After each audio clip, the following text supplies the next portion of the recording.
Hello, Earthlings. How you doing? Welcome to First Contact Radio. Hope you are well today. All right, let's get into our cosmic weather. Find out what's going on out there in the world. Our solar wind, 335.5 kilometers per second. Our planetary K index is back down to 0. And it's expected to be no more than a 1 the next 24 hours. Our M-class flares are only at about a 10% chance, and activity for any geomagnetic storms in lower and mid altitudes is about 25%. And last night here, fantastic quadrantids. This morning, January 4th, Earth passed through a stream of debris from shattered comet 2003 EH1. The encounter produced a strong display of quadrantid meteors over the Atlantic side of the planet, as many as 70 per hour, according to the International Meteor Organization. Frank Born has caught this one streaking over his home in Norway. There we go, very interesting. So if you happen to be out, you probably got a really good sky show of what was going on. Now, if we move over and look at what is the energy for today that's going on astrologically, we've got the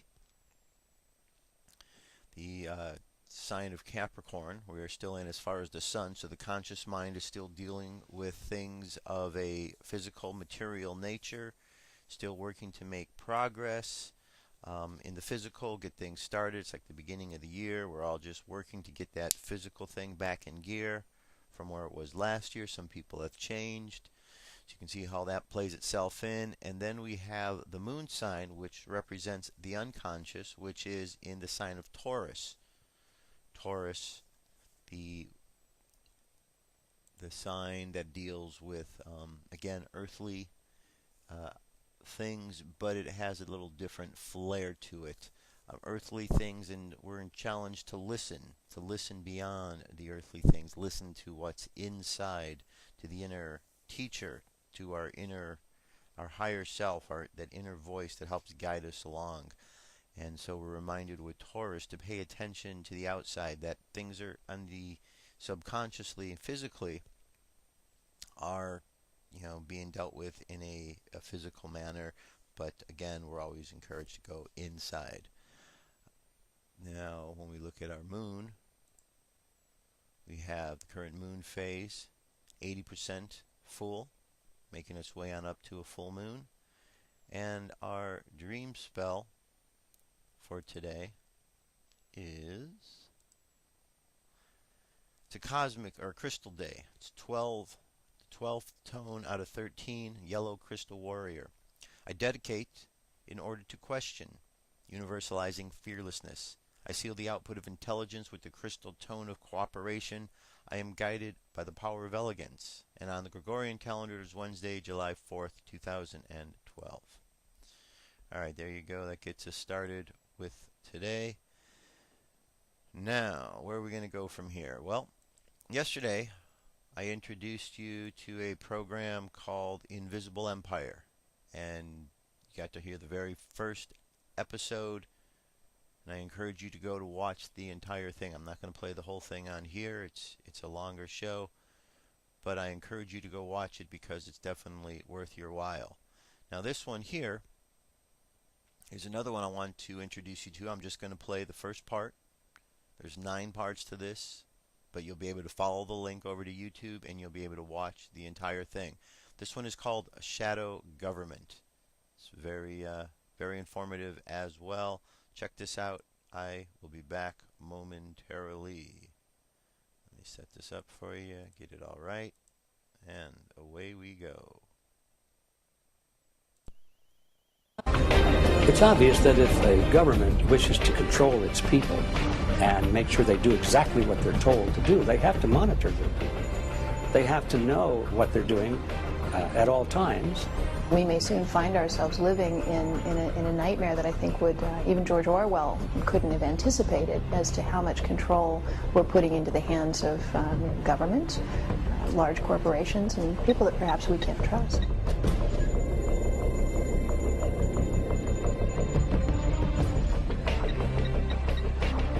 If you're talking about wars, if you're talking about money management, if you're talking about orchestrating crisis, these people behind it sound like a conspiracy.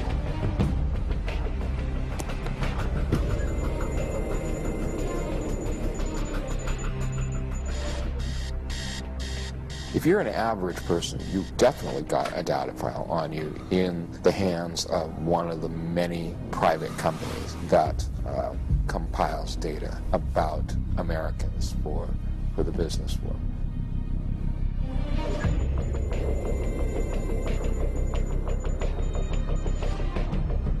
In Austin, Texas, and in other places around the country, is they're using smart thermostats. And they will, the power company actually gives you a thermostat for free, installs it in your home for free, charges you nothing for it, but there's a catch.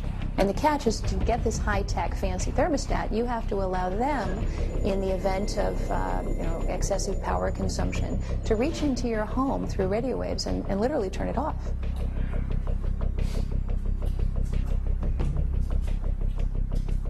So one of the basic things about using a computer on the internet is that your communications pass through the networks of various internet service providers, starting with the internet service provider that you are a customer of, and going through possibly several others, and then ending up at your destination. And each of those entities, technically, has the ability to look at all your communications and to record all your communications. How'd you sleep? Good. How about you? Coffee's on. Thanks. One of the most alarming trends has been the increased centralization of personal information. I'm a little worried about Kate's cough. She's got a headache, too. She'll be fine. You are buying all sorts of stuff. That means the consumer credit folks will have you. But I will check online to see if anything matches.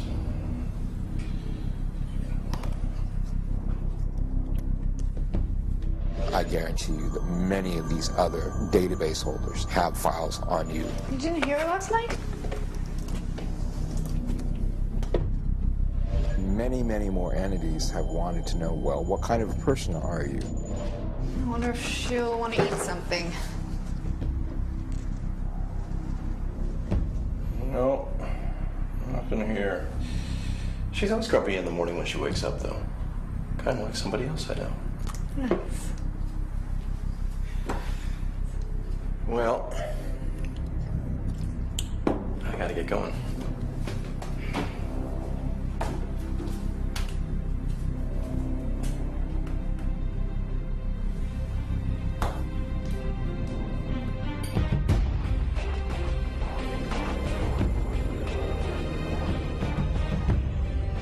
Every day, in so many ways, we are being watched.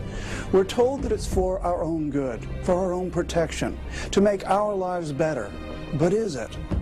I'm Grant Jeffrey, prophecy expert and author of over 26 books. I spent 2 decades researching and detailing how our fundamental freedoms are being systematically eroded, how our governments are not controlled the way we think they are, and how all of this ties into remarkable prophecies from over 2,000 years ago. Until recently, all of this would have been considered science fiction or the ramblings of conspiracy theorists. But each of the technologies you have just observed either already exists or is being planned on a drawing board somewhere. The evidence is all around us. There is no denying that we live in a surveillance society, and really, no matter what we do, there is no turning back. And in the 2010 census workers in the United States have actually been sent out in advance, a year in advance of the actual census being taken. They've been sent out with handheld GPS devices and told to go to every single dwelling in the country. That's an absolutely unprecedented undertaking. It's kind of happened without very much media mention or much awareness, and now have the ability to pinpoint every single location in the country is really unprecedented. And it's not just in the United States that they're doing this. We actually found some documentation that this is part of a global effort that is being promoted by the UN, by their statistics department. Right now, we're the most surveilled society in history. Obviously, this has gone into high gear. People don't realize that every time they use Google, every time they log on to the search engine, that Google's making a record of everything they search for, linking it to the cookies in their computer, linking it to their IP address. But going one step further, Google also reads all Gmail messages that are sent or received. The reality is that Google is offering you all this bait to bring you in because you're the product. And once they get you in there, then they slice and dice your information and they sell you to the advertiser. And an ad came up, and the ad came up and it said, Kalispell mom loses 37 pounds using some diet aid. Okay, and there's a picture of this mom from Kalispell, Montana. I said, great. I have to come home eventually, school's starting. I pack up my computer, I bring it home, connect it to my home here near Boston, and go back and visit the same web page again. And an ad comes back up, same woman saying, Brookline mom loses 37 pounds using such and such diet aid. So, of course, they know whether I'm in Brookline or Kalispell because they have to ship the bits one place or the other. In November of 2008, there was an effort by Google to show that they were able to pinpoint a disease outbreak, a flu outbreak, before the Centers for Disease Control could do that. Based on their sophisticated algorithm, that they could tell that the person doing those searches had the flu. They were searching for chest congestion or thermometer or certain types of medication, cold or flu medication. And whenever one of those keywords would be entered into Google, they would, it would set off a red flag. They would pinpoint that person's location based on their internet service provider, and then they would put a red dot on a map. And over time, you would see lots of red dots in certain locations on the map, and then they shared that information with the Centers for Disease Control. And sure enough, they were able to pinpoint those outbreaks 2 weeks in advance. Now, some people might say, well, gee, that's a really helpful thing to do. But when you log on to Google to look something up, you don't do so with the expectation that Google is going to be capturing your information, studying you, and handing that information over to the federal government. So I think a lot of people found it very, very invasive. And what it raises is the potential for Google, or really any other internet service that you use, to turn over other sorts of information. Who's concerned about abortion rights, or who's a Democrat, or who's a Republican, or who is, who has an interest in the Second Amendment. Well, because we don't always know the downstream risk and the downstream harms. There were rumors that a bank had done it to a cancer registry, that they'd taken a cancer registry, crossed it with names of people who were in their bank, and then tweaked the credit worthiness of the people if they had cancer. Someday, when all of our products and all other products have, instead of a barcode, have a tiny RFID tag on them, we'll be able to keep track of those products in people's homes. And their proposal was that a smart refrigerator would actually have an RFID reader in the fridge. Every product that you put in the refrigerator, from the milk to the cream cheese to the hot dogs, would all have an RFID tag in their packaging. And so the refrigerator would actually know its contents. There are plans afoot to actually monitor your garbage. To every time you throw something into the trash can would actually be equipped with an RFID reader and would monitor. Are you throwing it into the right trash can? Is this a recyclable item that you're throwing into regular household trash? How long did it take you to consume that item? How long was it in your home before you threw it away? The idea that we would be at a point where everyone would be watching every move, and it would be tied into the television. We'd have personalized advertising. We would have HMOs, for example, your health insurer, keeping tabs on who's eating the Haagen-Dazs and how much green leafy vegetables is this family consuming, because they're literally monitoring what happens in your house through your refrigerator. Some would say it opens up great opportunities to improve public health. Other people would say, well, it opens up horrifying opportunities for Big Brother to be right there in your refrigerator and sitting at your dinner table with you. With rising technology and with the motivating forces from the government level to push that technology in the direction of capability of monitoring human activity. With that technology emerging, it's very frightening, because it means that totalitarian regimes will very soon indeed have the power.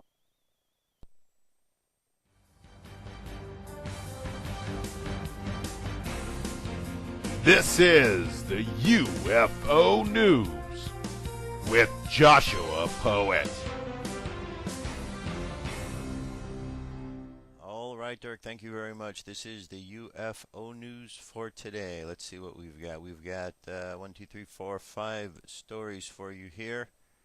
First story comes to us from... Let me fix this in place for you a little better. Hold on, there we go. All right, first story comes to us from Ireland. Webcam captures UFO in Dublin, Ireland. January 1st, 2012. Eyewitness states some UFO hunters have specialized in leaving strategically placed webcams combined with specific computer programs that will only catch a UFO. The video posted below is interesting. It was captured in this way in Dublin, Ireland. I have also tried to capture this, but my city and my windows do not favor. It is a tip for those who live in places hot in relation to UFOs. Okay, let's take a look at this.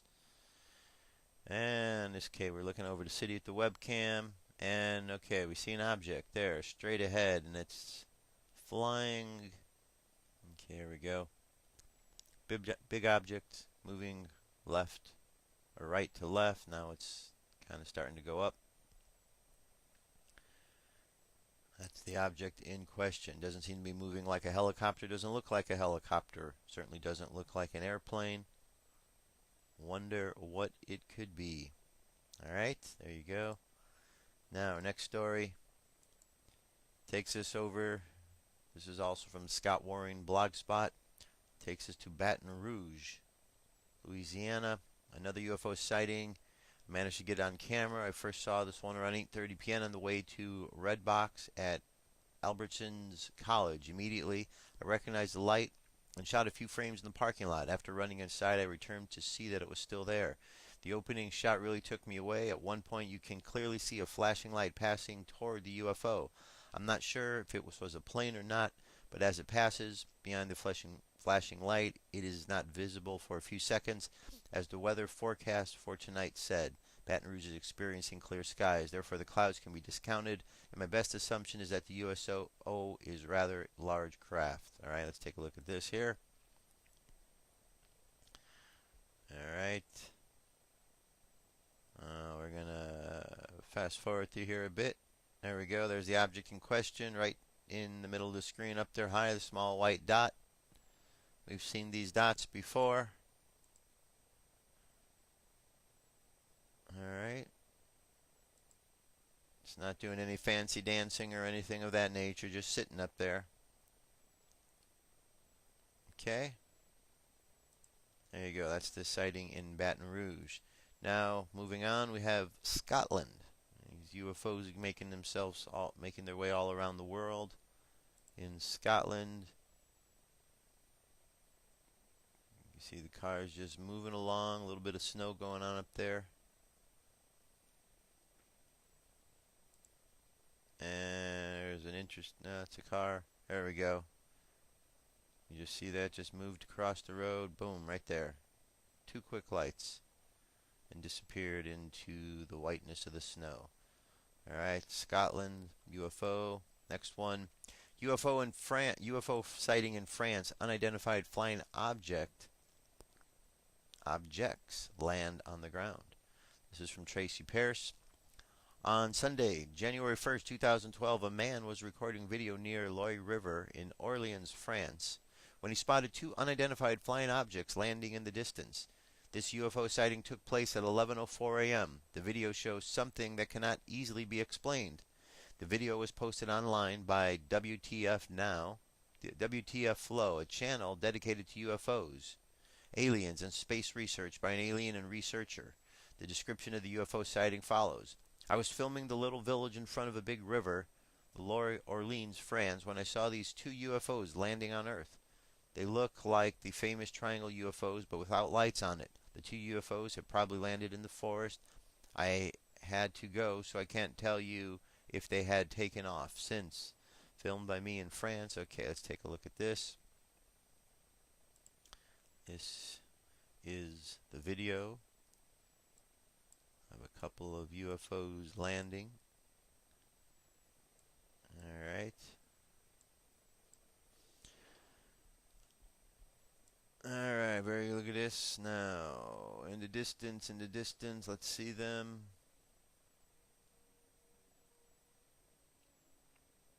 Okay, there we go. You can barely see them there now. Right in this area here. Okay, just keep watching. You can see them there. A little better now. There's two of them. And they are lowering to the ground, and finally they land. Now, what exactly was that? I don't know. But those two objects just landed on the ground. How do I know they landed? Because, well, I understand the difference between the air and the ground, and when something moves closer to the ground from the air, it's called landing. Alright, a little better shot there. And our last story here comes to us from Hermosa Beach, California. The formation of unidentified objects was hovering over Hermosa Beach in California on the 2nd of January, and there we see a series of lights. 1, 2, 3, 4, 5 lights. They're kind of uniform, like they're all part of a similar craft, or they're in pretty darn good formation, one of the two. And they're just hovering above Hermosa. Alright, there you have it, my friends. That's our UFO news for today. It's time to jump away to a song. Everybody, this is Wake Up. What if our government was responsible for some of the greatest crimes against this nation? Would you really want to know? These are big questions, but these questions deserve answers. It's time to demand the truth. People should not be afraid of their governments. Governments should be afraid. 9/11 was an inside job. Kennedy was killed by the CIA. Jimmy Carter saw UFO. Answers to secrets you need to know. So wake up, wake up, wake up, wake up. Wake up, wake up, wake up. Wake up, wake up, wake up, wake up. Wake up, wake up, wake up.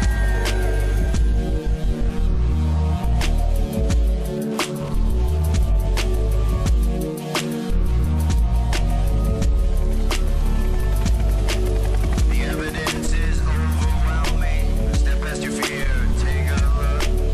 Illuminati lies keep growing, but they're illusion from your eyes. And wake up, wake up, wake up, wake up. Wake up, wake up, wake up.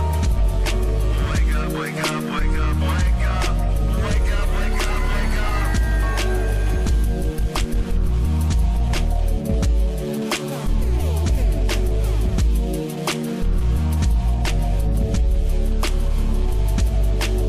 What would our founding fathers say if they were alive today?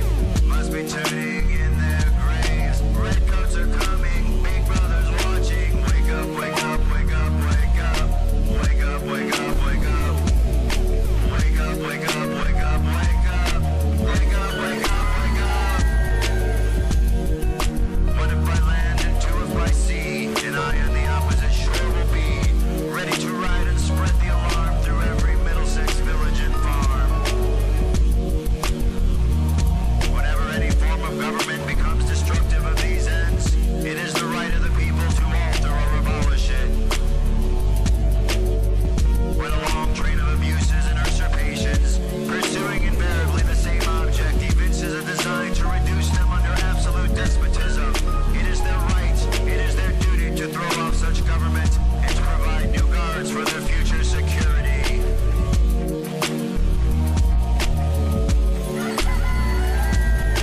Wake up, wake up, wake up, wake up. Wake up, wake up, wake up. Wake up, wake up, wake up, wake up. Wake up, wake up, wake up. Wake up, wake up, wake up, wake up. Wake up, wake up, wake up. Wake up, wake up, wake up, wake up. Wake up, wake up, wake up. Patriots arise. It's time to demand the truth. Kiddo, we're back. All right. So last night were the big caucuses, or the big caucus in Iowa. Did you get a chance to see it? Well, it's quite interesting. Quite interesting. I watched the whole thing, as I know many Americans across the country did. And it's really interesting to see the spin that the media, the mainstream media, plays on this whole type of event.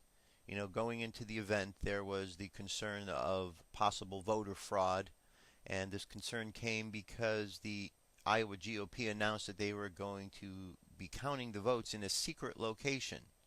So this somewhat unprecedented from the way they normally do things, brought up concerns. And then you have the news outlets, which were doing their typical spin on what was really going on and what really isn't going on.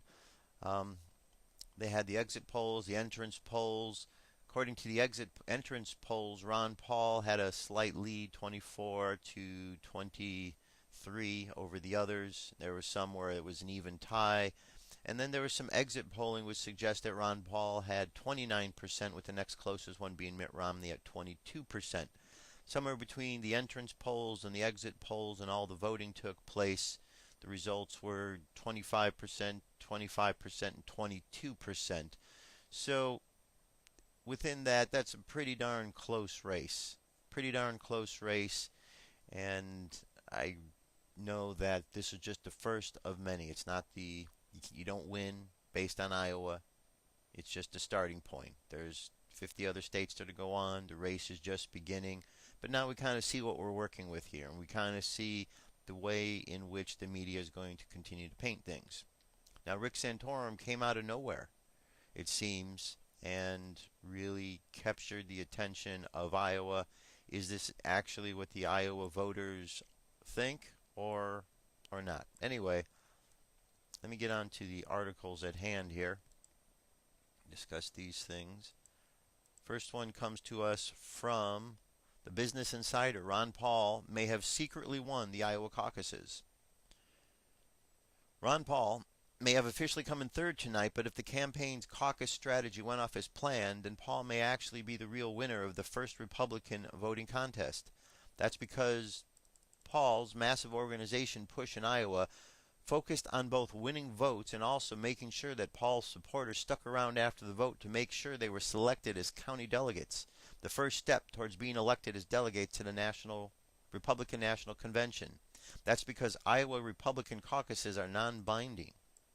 They are technically just a straw poll, so once elected, the delegates are free to vote for whichever presidential candidate they choose. Part of what we've been training the Ron Paul people to do is not to leave after the vote.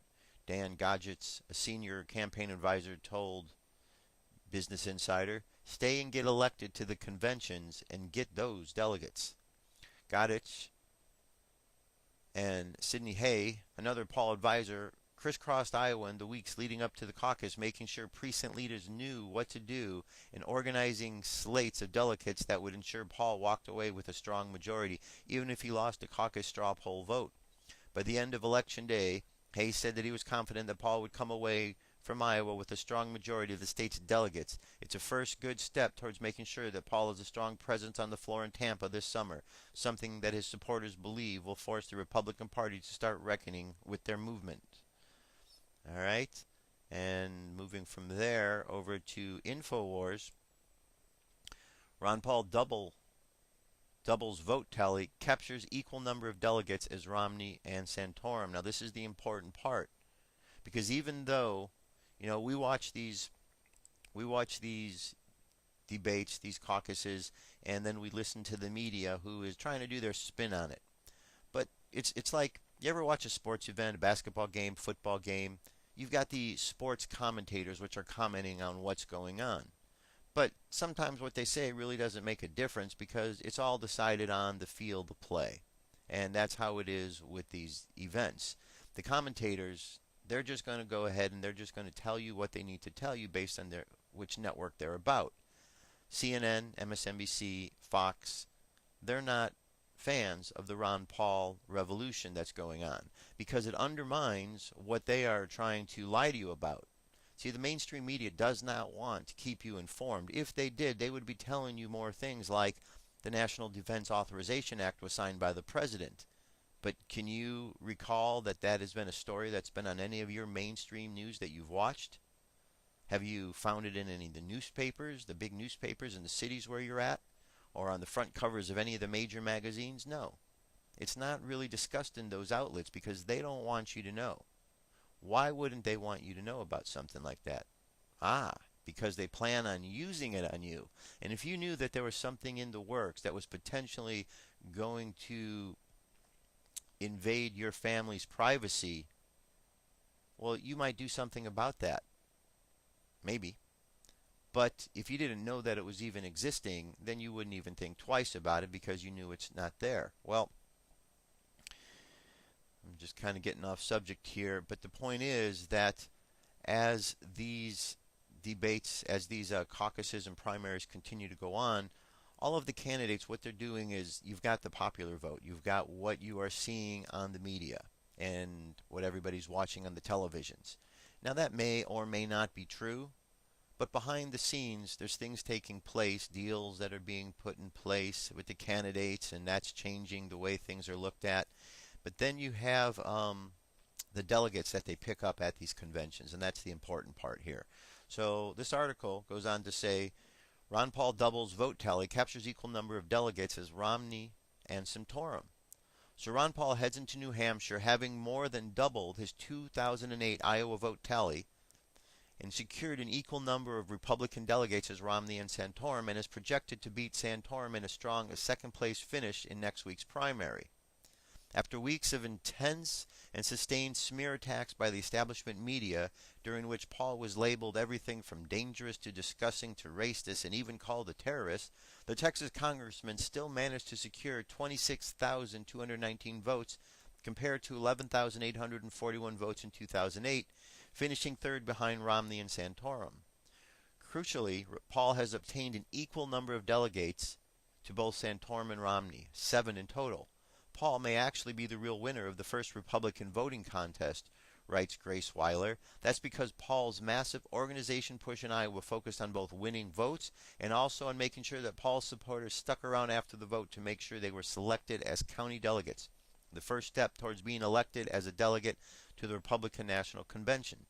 In comparison to Ron Paul doubling his tally, Mitt Romney received marginally less votes than he did in 2008, despite the millions of dollars his campaign spent in the state. Indeed, as Michael Brennan Dougherty notes, 75% of Republican caucus goers want someone that isn't Mitt Romney, a result that reflects polls nationwide. Romney is also expected to perform poorly in the southern states where his brand of big government isn't welcomed. So, you can go on, you can read the rest of the article. It's on our site. All the news stories that we do every day are at the daily news link. Just go to firstcontactradio.com. Right hand side, you'll see the link that says daily news. Just click on that. It's news going all the way back for months, so you can see what the stories are. But the stories here, read the rest of the story. So what is important in these type of events are the delegates that they are collecting as they run in these races. Okay, so it's not necessarily about who came in first, who came in second, who came in third, but how many delegates they picked up, because these delegates are going to go on to the next phase, and that's what's going on in each of these states, collecting the delegates, because then in August, when they have the big convention, this is where all of those delegates that have been selected from all and elected from all of these different 50 states when these events are going on, they're going to get together and they're going to vote on who it is that's going to come in as their candidate. And so if there's more delegates that are there for Ron Paul because he's doing well in all of these events, then there's going to be more people there to vote for him. So that's how these things kind of work. All right, there's a lot more to it. It's a lot more detailed, but that's just the basics. Now, I'm going to play for you the speech that Ron Paul made at the end of the caucus. So let me go over to this. Check it out. Here we go. Let's take a listen. Thank you very much.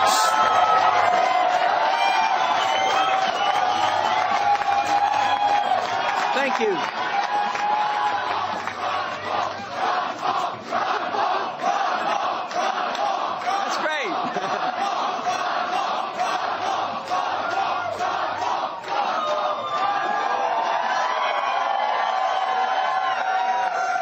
Thank you very much. Thank you. And I think you might recognize my wife. Her picture is on that cookbook. Anybody see that cookbook this year? Well, thank you very much. What a delightful crowd. And, you know, sometimes I say, boy, that was a good speech. I said, no, that was a good crowd. that makes all the difference in the world. You know, we talk about, and AJ mentioned, you know, one of 3 tickets out, which is obviously true, and one of 2 that can actually run a national campaign and raise the money. But there's nobody else that have people like you working hard and enthusiastic and believe in something.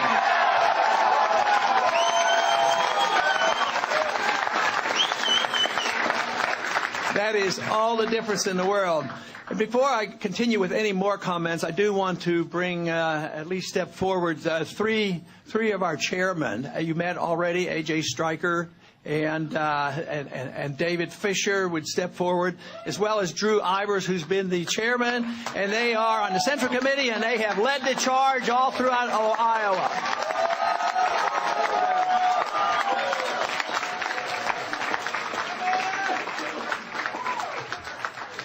But all I can think about in tough campaigns and all the hard work is the work you people do. It is unbelievable, the energy you have and the effort that you have made.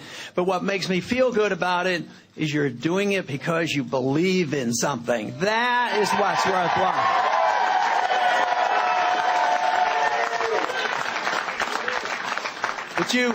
But you also know that there's 2 good things. Some people say, well, you guys just do that because you believe in something and promote a cause.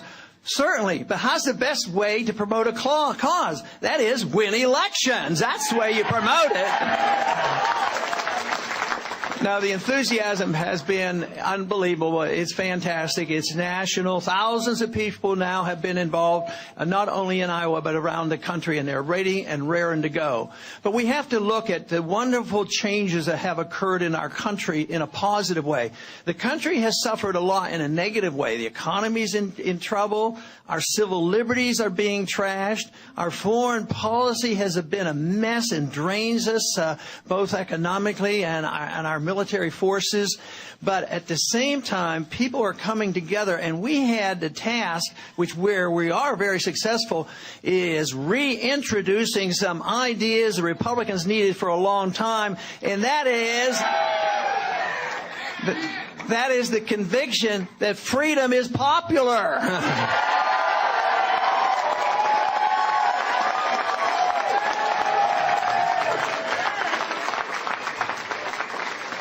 But once again, we have had a fantastic showing for this cause and challenging people, not the status quo that we have been putting up with for decades after decade, but challenge them and saying, you know, let's challenge them. Let's go back to this real old-fashioned idea, this very dangerous idea. Let's obey the Constitution.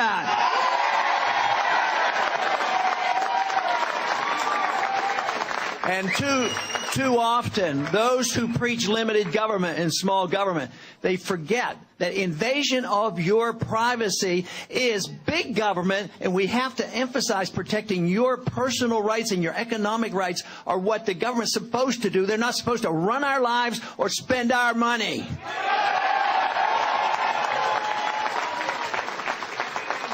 And also, along those lines, what we have introduced with so much enthusiasm, I hear it so often from so many volunteers. The other day, somebody came up to me, and he was refreshing my memory because he knew I knew the statement because I've said it. Back in the old days, in the early 70s, Nixon said, we're all Keynesians now, which meant that even the Republicans, they accepted liberal economics. He says, I'm waiting for the day when we can say we're all Austrians now.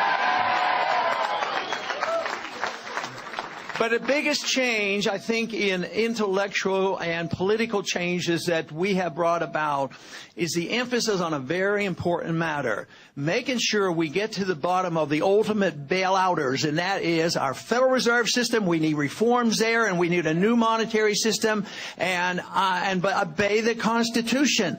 This is something that we've made great progress. So the first and initial important step that we've worked so hard, and it's on the table today, day that there was a national poll came out, and they were talking about how many people supported the gold standard. How long has it been since they've taken a national poll on the gold standard?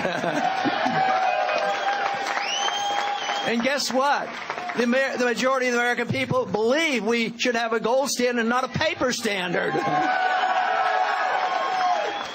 But also the great strides that we have made has been really on the foreign policy. The fact that we can once again talk in a Republican circles and make it credible, talking about what Eisenhower said, to beware of the military-industrial complex. Talk about the old days when Robert Taft, Mr. Republican, said that we shouldn't be engaged in these entangling alliances. He believed what the founders taught us. He didn't even want to be in NATO. We certainly don't need NATO and the UN to tell us when to go to war. But we have seen a great difference. The majority of the American people are behind us on this whole war effort. They're tired of the war. Costs too much money. Too many people get killed. Too many people get injured. Too many people get sick. And the majority, maybe 70 or 80% of the American people now are saying it's time to get out of Afghanistan.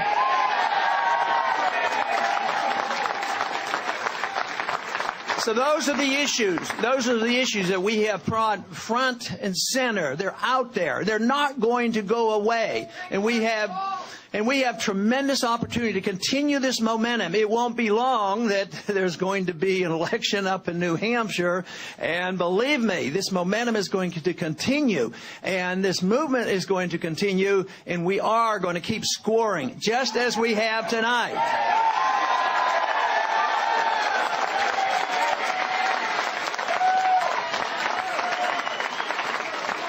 So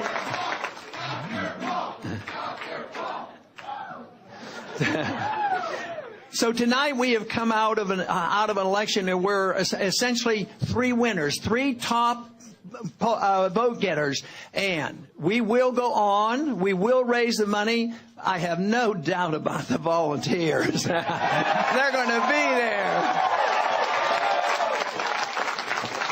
A lot of you have said, and you thank me and you compliment me and thank me for helping you along. But let me tell you, you helped me along. You helped my family along. All our work, our supporters, because without your enthusiasm, we can't do it. And this is where I feel most obligated. You know, we want to do the job, present the case, and if anything isn't perfect, I worry not about myself. I worry about you and making sure that you're satisfied.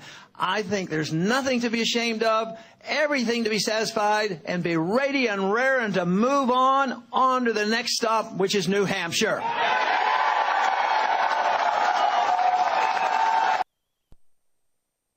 All right, very good. Very positive words there. You know, because it is just the first one, so we have to keep all that in perspective. It's a long race. It goes all the way. The last event is the 26th of June, so we got a ways to go. And kind of the mainstream media played their hand, you know, when they were first talking about this Iowa caucus and the importance of it, and if Romney won, it was how important it was. But then suddenly they changed their tune. Well, if Dr. Paul wins, it's not quite so important. So maybe in the scope of everything, maybe they kind of played their hand and showed you the propaganda that they do, that they take one caucus and they really blow it up as if this is the be-all, end-all of everything. And they get you believing that if the candidate that you want is going to turn out in the way you hope they do and they don't, it means a certain thing or doesn't mean a certain thing. They kind of mess with your mind to get you thinking something's important or not important, so you really don't know. Bottom line is, Ron Paul got as many delegates as the others. That's the most important thing. He finished up there within 3% of the one who was in the lead. So yeah, it's like there's three that are up there, three top-tier candidates. Ron Paul went from being not mentioned and talked about to being one of the top-tier candidates that showed up at this event. That's a big thing. That's a big victory. And on to the next one. I agree. Now, last night, CNN kind of showed something of itself that was a little bit weird, but not so weird when you understand how they work. You see, CNN, Fox, MSNBC, they only want you to know that the war is good. They don't want you to have any ideas that war is bad or soldiers don't like the war or anything of this nature. So during the event last night, there was a soldier who was, this story here is the video, I'm going to play this, a soldier who was starting to explain about war. And in the middle of his explanation, he got cut off at CNN. Now, they didn't have any technical glitches the whole night. This was the only time. And it was very obvious, because I went on and I was checking forums, it was very obvious to a lot of people around the country that this was something done intentionally. So check this out. Watch what happens. Ideas, especially when it comes to... Well, I'm really excited about a lot of his ideas, especially when it comes to bringing the soldiers home. I've been serving for 10 years now, and all 10 years of those have been during wartime. I'd like to see a little peacetime army, and I think he has the right idea. Now, you have done 2 tours in Afghanistan. You told me you're going to go back for a 3rd tour. I mean, if you can see your neck right there, what you have on your tattoo, 9/11, remember, and a picture of the Twin Towers. You know, some Republicans out there have been saying that Ron Paul would be very dangerous for this country because he wants to bring troops like you back from your post from all over the world. Well, I think it would be even more dangerous to start nitpicking wars with other countries. Someone like Iran, Israel is more than capable of... All right, we just lost our connection, unfortunately, with Dana. Dana, stand by if you can hear me. We're going to get back to you. I want to go to Candy Crowley over at Mitt Romney headquarters. Okay, now if you were watching, you realize that they never did come back to that. They just cut him off because they didn't want to hear what that soldier have to say, that it's dangerous nitpicking fights. Okay? But check out the really, really cool thing that Ron Paul did. Ron Paul brought that soldier back up and gave him his opportunity to talk. Check this out. Now, I have another speaker, a special guest tonight. He's been with us this evening. Matter of fact, he's been with us in our campaign for quite a few years. And you may have met him because he's been around here this evening. But I'd like him to come out and say a few words. He's been serving in the military for 10 years, and he's been overseas a lot. A lot of it was in Iraq and Afghanistan. And he was on TV tonight, and he didn't quite get to finish his statement. So I've asked him if he would come out and make his comments about why he supports our foreign policy, why he is fighting for the Constitution, and what he thinks we should do. But I would like to invite out now Jesse Thorson to come out and say a few words to you. Thank you.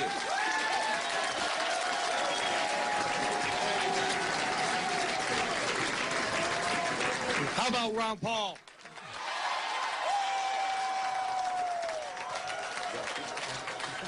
If there's any man out there that's had a vision for this country, it is definitely him.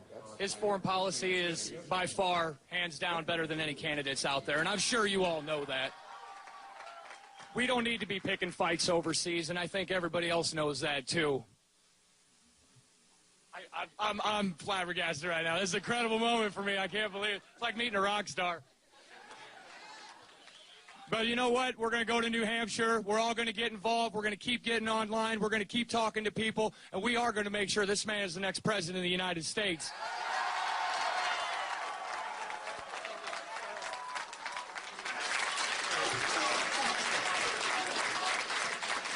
Thank you very much. That is a powerful message. And once again, we all know where the active military people send their money when they're campaigning. They send it to our campaign for liberty, our campaign for the Constitution, our campaign for liberty of government, our campaign for personal liberty and privacy, and a wise foreign policy. The most important thing we have to remember is we want to have influence in the world. That's very important. We want to be active in the world. We want to talk to people and work to people, trade with people, and be friends with people. But what we need to realize is our ways. You know, there's people who say that we are an exceptional nation, and we certainly are and have been, but we're slipping. But this idea that our exceptionalism out of desperation say that we are so exceptional, what we must do is prove it to the world. We have to send our troops around the world and force it down their throats. If they don't do it, we'll, invade them and occupy them and force election on them. I'll tell you the best way to spread our message, and that is do our job at home. Preserve our liberties at home. Provide the free market. Have a sound currency. Balance the budget. Set an example and get the rest of the world, to emulate us. That is the road to peace and prosperity. Thank you very much. Thank you. All right, so Ron Paul, you hear him speaking to his supporters there in Iowa. He has come in third, but not very far. All right, so that was pretty darn awesome that CNN blows it. They cut the guy off. And it was funny because when you listen to some of the clips when it happened, right away they start piping in, oh, conspiracy theorists are obviously thinking this is a conspiracy. Well, yeah, we know what's going on. We understand the drill. It's not like this is our first rodeo and we've never seen the media lie. We know the media lies. We know the media cheats. We know that they represent crooks and liars and thieves and all that kind of stuff. So, yeah. And so it was just awesome that Ron brought this guy back up and allowed the soldier an opportunity to speak when he wasn't. And I think a lot of people saw that because the place where I was, when we were watching, when CNN cut the soldier off, you should have heard in the room. Everybody in the room understood, whether they were a conspiracy theorist or not, everyone in the room understood that that soldier just got cut off because he was saying something important. Everybody understood it. And when Ron Paul brought him up, just like you saw, everybody in the room cheered. Cheered where I was. And I'm sure they did in a lot of places, just like they did there in the video. You know, it's important that we stand up against these things, and that's great to see him doing this. And there you go. I have a feeling that yesterday is going to bring more support for the Ron Paul campaign because people are having an opportunity to see what's going on. They're reading the stories about, how they want to rig the elections against Ron Paul, and people don't like this. CNN and Fox, they were commenting last night on the Twitters that was going on and how all these Twitters from Ron Paul were really taking over and, across the country last night and across the world. So there's a big movement going on. This movement is not going to stop. It's going to continue to grow. Just think of this as a starting point. We grow from here. We're at a really good starting point, good place to go. Now, Rick Santorum, he had a good showing, and a lot of people say everything he's doing is based on family values. Well, here's a family situation that isn't quite going in Rick Santorum's favor. Says if you want another big government politician who supports the status quo to run our country, well, you should vote for my uncle, Rick Santorum. America is based on strong belief in individual liberty. My uncle's interventionist policies, both domestic and foreign, stem from the irrational fear of freedom not working. It is not the government's job to dictate to individuals how they must live. The Constitution was designed to protect individual liberty. My Uncle Rick cannot fathom a society in which people cooperate and work with each other freely. When Republicans were spending so much money under President Bush, my uncle was right there along with them as a senator. The reason that we have so much debt is not only because of Democrats, but also because of big spending Republicans, like my Uncle Rick. It is because of this inability of status quo politicians to recognize the importance of our individual liberties that I have been drawn to Ron Paul. Unlike my uncle, he does not believe that American people are incapable of forming decisions. He believes that an individual is more powerful than any group, a notion our founding fathers also believed in. So you could see that, there's not full support for this guy, even in his family, that, so many people believe he's a good family guy, and I'm sure he is. I'm sure he is, I'm not going to put him down on that, but just to say there's, trouble in that roost. Now, our very last story here for today. For many, many years, conspiracy theorists have been laughed at, put down. Well, here are 14 conspiracy theories that the media now admits are conspiracy fact. How many times have you heard the mainstream media dismiss certain points of view as conspiracy theories? It seems as though one of the easiest ways to brush something off is to label it as something that only conspiracy theorists would believe are right, and the mainstream media is wrong. In fact, we owe a great debt to conspiracy theorists because they will go in places and investigate things that the mainstream media would never even touch. The reality is that the mainstream media only tells us what the government and big corporations want us to hear. And much of the time, it is those in the alternative media that are left with the task of trying to figure out what is the real truth. So don't look down on conspiracy theories or conspiracy theorists. In a world where almost everything we are told is a lie, the truth can be very difficult to find.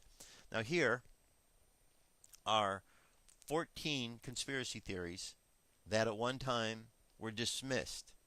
But these aren't dismissed anymore. They've all been proven to be true. Number 1, Fukushima is uninhabitable.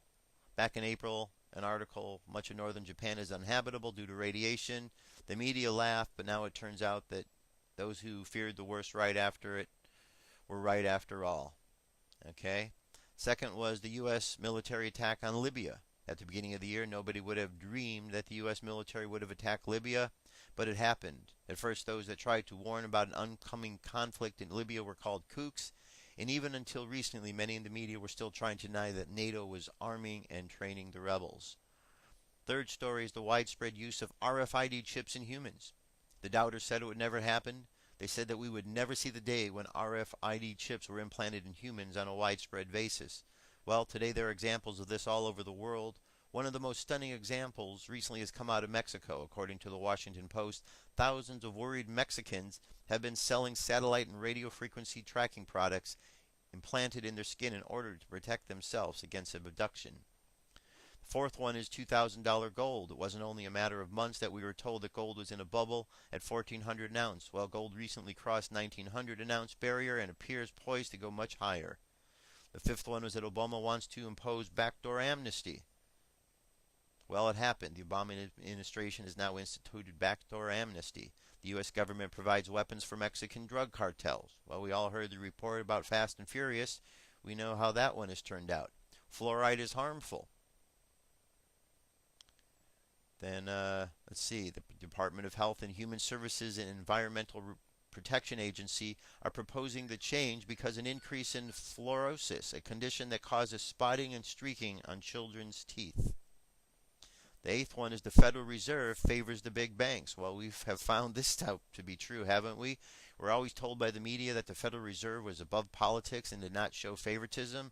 Well, we all know now that the Fed is deeply corrupt, and about the only people that they actually help are their friends. Cell phones are linked to cancer. We've been found that there's cases that prove that this is happening. The highest radiation levels using a mobile phone, half an hour is a day over a 10-year period. The study found a 40% increase the risk of glioma brain tumors. 10. Credit rating agencies are corrupt. We've shown the corruption in these agencies here have come to light. You've heard about those. Prescription drugs kill a lot of Americans. How many stories have we heard of these prescription drugs? You know, the celebrities that have died in the last couple of years using prescription drugs. Prescription drugs kill some 200,000 Americans every year. Will that number go up? Now that most clinical trials are conducted overseas on sick Russians, homeless Poles, and slum-dwelling Chinese in places where regulation is virtually non-existent, the FDA doesn't reach, and mistakes can end up in paupers' graves. 12. Bisphenol A is linked to infertility. It's now known as the gender-blending chemical because of its connection to male impotence and has now been shown to decrease sperm mobility and quality. 13. Super Congress is in the pocket of the Wall Street interests. Well, the amount of money that has been donated to campaign of those on Super Congress is absolutely astounding. But how much influence do you think those $50 million is going to buy? We all know how that turned out. And finally, the targeting of Christian groups and conspiracy theorists. We are increasingly hearing from the Obama administration and some members of Congress that we need to really be concerned about homegrown terrorists and Christian extremists. For example, during a congressional hearing, U.S. Representative Sheila Jackson Lee warned that Christian militants might try to bring down the country and that such groups need to be investigated. And, you know, the list go on and on and on. Conspiracy theorists have been talking for a long time about what's really going on in the world. Those who have been interested have been paying attention, and those who are choosing to be in denial, well, they're remaining in denial and ignoring. But what does Gandhi have to say about this? First they ignore you, then they laugh at you, then they fight you, and then you win. This is the situation we're going to find ourselves in the very near future, my friends. Winning. Winning in the way that we need and deserve to be winning, with all the criminals out. A revolution is happening, my friends. This is a great time to be alive in this country. Find a way to get more involved if you're not already. Spread the word. Let other people know what's going on. Change is coming, but it's not coming from Obama. It's coming from the people who are rising up against all the tyranny and the injustice that has been going on in this country for a long time and around the world. So, all that being said, let's jump into our meditation for today. See if we can find ourselves some sort of solution to this whole situation. And the solution that we find comes when we tap into our spiritual selves. Because it's only through the spiritual self that we're able to find the redemption that we are looking for. And I'm not talking about a redemption that's coming from any particular being or priest or deity. I'm talking about the personal redemption that comes in when you step inside yourself, examine your own energy, what you are about, and allow yourself to be truly connected to the energy of life. So as we're walking along, let's imagine ourselves walking along this path again. Walking along the path. It's a beautiful day.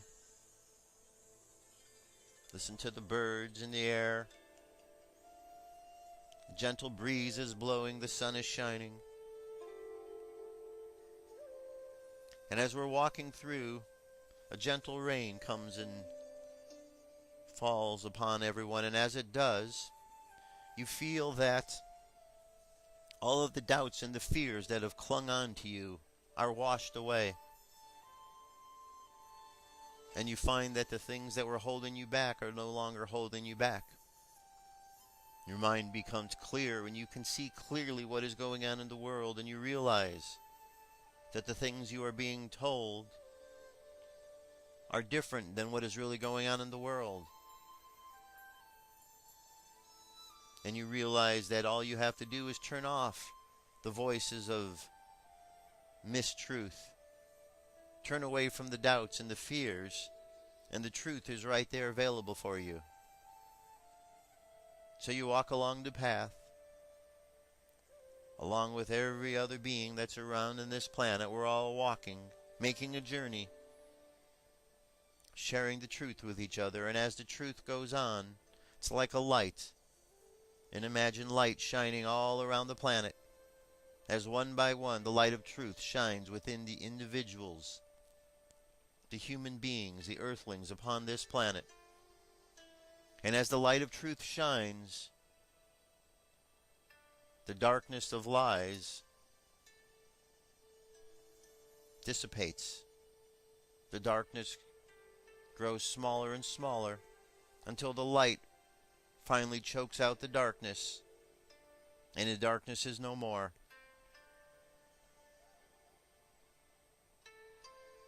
Let's imagine all of our chakras activated from the bottom of the spine up. Red at the bottom of the spine, bring the energy up to the second chakra. Orange right at the belly button. Just below the rib cage you got yellow. Chakra right at the heart now, green. The throat chakra, blue. The third eye chakra, violet, and the top of the head, indigo. Take a moment to honor your connection. Recognize your connection to the cosmos, to the earth. Understand the divinity that flows through you. And from our heart chakra, let's send love all around the planet right now. Love and encouragement. Love and encouragement. Let's imagine this love and encouragement going out and reaching everyone around the planet, and imagine yourself feeling the love and encouragement coming to you from all around the planet. And now let's just imagine everybody with a good thought for the world, wishing everybody a good day so we can go out and make this the world we want it to be. And as we're thinking those good thoughts, let's bring our energy and attention back to the present moment on the count of three. 3, coming back to the present moment filled with confidence. 2, coming back to the present moment filled with faith. And 1, coming back to the present moment happy, healthy, and whole. Happy, healthy, and whole. And there you have it, my friends. We've made it through another show. Thanks for being here. I'm very appreciative each and every day to be here. I appreciate your emails, your comments. Thank you so much. It's good to know that we are all participating in this big adventure of life together. Because we are all in it together, my friends. And we make it through together when we all realize that. Divide and conquer is one way that the establishment is trying to keep everybody apart with their lies and their mistrust.